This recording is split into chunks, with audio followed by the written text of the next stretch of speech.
Assalamualaikum, Pak. Waalaikumsalam, Bu. Ada yang bisa kami bantu? Perkenalkan, saya Butika. Saya ingin menyekolahkan anak saya di SD ini. Apa saja syarat-syaratnya ya, Pak? Baiklah, Bu. Syarat-syaratnya, Ibu harus mengisi formulir terlebih dahulu. Mengisinya harus sesuai petunjuk yang ada di formulir tersebut.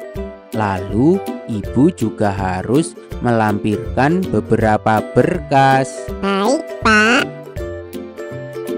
Nah, ini dia formulirnya. Ibu pelajari dulu, setelah itu Ibu isi, baru Ibu bisa mengumpulkannya di sekolah kami. Baik, Pak. Akan saya pelajari dulu.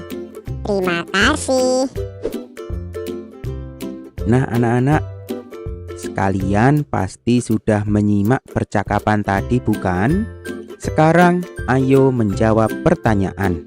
Pertanyaannya adalah: 1. Mengapa Butika ke sekolah? 2. Apa yang harus dilakukan Butika? Kita bahas sama-sama ya. Butika ke sekolah untuk mendaftarkan anaknya.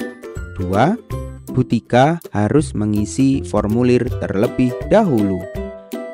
Di video kali ini kita akan membahas formulir. Simak terus videonya ya. Nah, adapun materi yang akan kita bahas adalah: 1. Pengertian formulir. 2. Tujuan formulir. 3. Petunjuk pengisian formulir. Dan 4. Membuat formulir. Kita bahas satu-satu ya. Kita mulai dari pengertian formulir. Formulir adalah sebuah kertas yang berisi beberapa pertanyaan yang harus diisi. Gambar yang ada di layar kalian ini merupakan contoh formulir pendaftaran siswa baru. Formulir juga disebut dengan bora. Formulir merupakan alat untuk merekam atau mendapatkan informasi. Formulir berisi identitas diri dan keperluan orang tersebut. Hal penting dari pengisian formulir adalah mengisi dengan data yang sebenarnya. Dengan formulir, pengisian data akan seragam dan menghemat waktu, biaya, dan tenaga. Kita masuk materi kedua, tujuan formulir. 1. Mempermudah pencatatan data.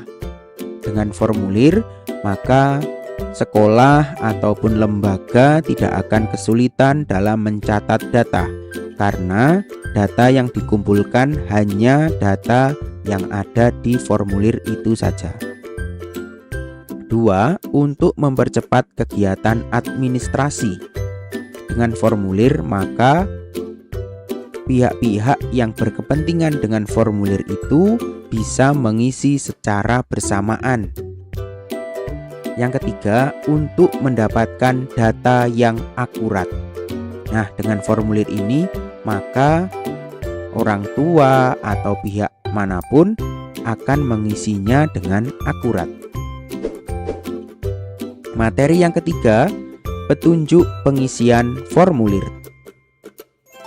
Supaya orang yang mengisi formulir tidak mengalami kesulitan, diperlukan petunjuk pengisian formulir.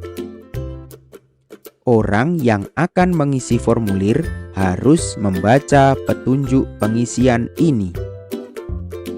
Petunjuk ini biasanya ditulis di bagian bawah formulir.